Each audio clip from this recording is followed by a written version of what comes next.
갔더니 올해 돈을 많이 벌고 내년 꺾인다. 근데 그 올해라는 시기가 제가 인생에서 가장 힘든 시기가 돈 못 버는 시기가 된 거야. 그러니까 별사람을 쫓아다니다가 이건 결론은 뭐냐? 답이 안 나온다.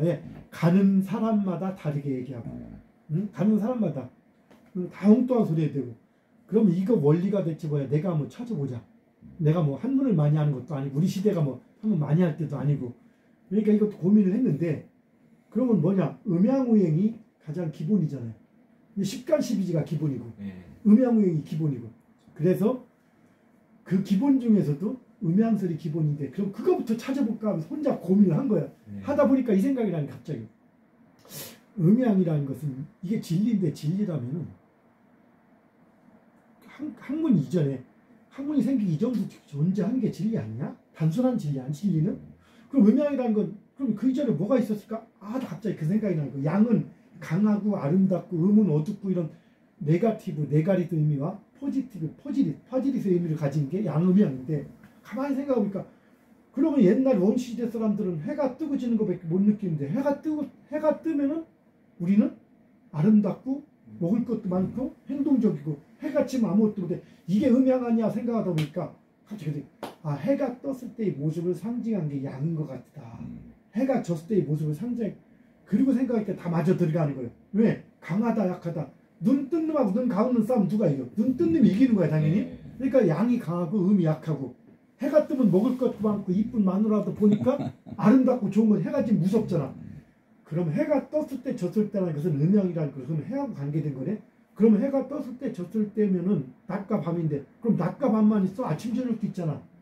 이렇게 하면서 기준을 다시 보는 거예요. 뭔 얘기냐? 그러면 이 기준이 뭘까?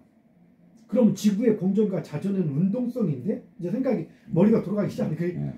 그러면 말이야 양이 밝고 낮다는 것은 우리 그러면 하루에 매일매일 한 바퀴 도는데 그러면 기준점을 아침이 저녁 언제를 기준으로 해 보통 아침이 기준이나 뭐든지 그럼 아침을 기준으로 잡아서 해가 뜰 때가 있고 해가 질 때가 있고 저녁이 있어.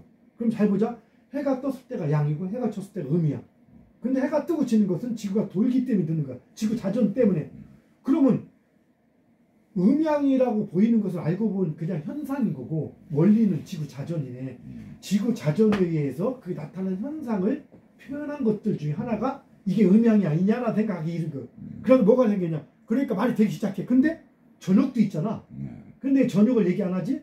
가만히 보니까 낮이 있고 밤이 있는데 저녁이 없으면 낮과 밤이 구분된다 안 된다?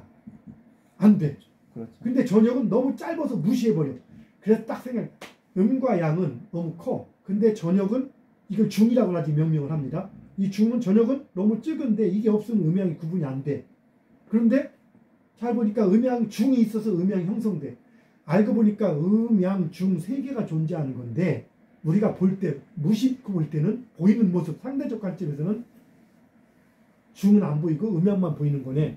잘 보면은 음양 중 세 개가 있네. 그래서 삼원론이라는 걸 제가 이제 개발을 해요.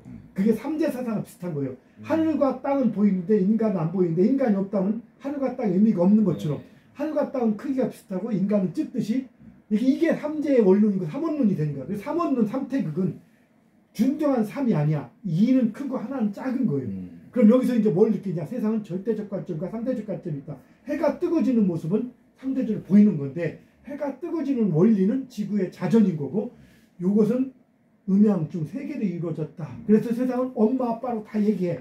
엄마 아빠인데 거기에 애가 없다면 엄마 아빠 의미는 없어지는데 애는 무시되지. 이게 중요한 거예요. 저녁은 무시되지만 이 저녁이 없으면 음양의 존재가 의미가 없어지는 거예요. 이렇게 되면 사주학을 다시 보기 시작하는 모든 하나하나를 이러면서 처음부터 원리를 찾기 시작하고 뒤집기 시작하는 거예요. 그러면서 사주명리학이 목화를 뭐라고 하니까 상생이라고 하죠. 목금을 상극이라고 하고 자 목의 화를 생하고 화는 토를 생하요.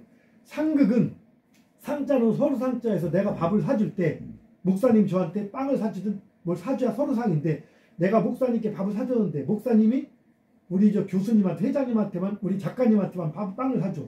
그럼 이건 상생이야 일방생이야? 일방생이지. 오행은 목이 화를 생할 때 화는 토를 생해. 그건 일방생이죠. 이걸 상생이라고 부르는 거 잘못된 거야. 토끼가 풀 뜯어먹지 풀이 토끼 뜯어먹는 거 아니거든. 목극토, 토극소. 이게 뭔 얘기인지 아시겠습니까? 그래서 제가 이제 그거를 갖고 얘기를 해요. 왜 이런 일이 벌어졌냐? 간단한 거예요. 원래는 동양은 통합적 사유고 서양은 분석적 사유입니다. 그러니까 우리는 과학은 분석적 사유로 받아들이는 거고 우리 동양학은 통합적 사유에서 생긴 거예요. 하이덴버그가 부분과 전체를 얘기했듯이 동양은 전체의 개념이고 서양은 부분을 바라보는 거예요. 과학은 쪼개보는 거기 때문에. 그럼 여기서 어떤 일이 들어가냐? 목, 화, 토, 금, 수는 5개를 동시에 있다는 전제하에서 논해야 되는데 이게 상세인 거예요. 근데 부분의 관점을 받아들인 걸 그대로 적용하니까 쪼개진 걸 가지고 그냥 상생, 상극이라고 부른 거예요. 여기부터가 문제가 되는 거예요. 제가 박사과정 들어갈 때 면접에서 제일 먼저 한 게 왜 들어 이런 문제가 있다. 목이 화를 생한 이건 상생 일방생인데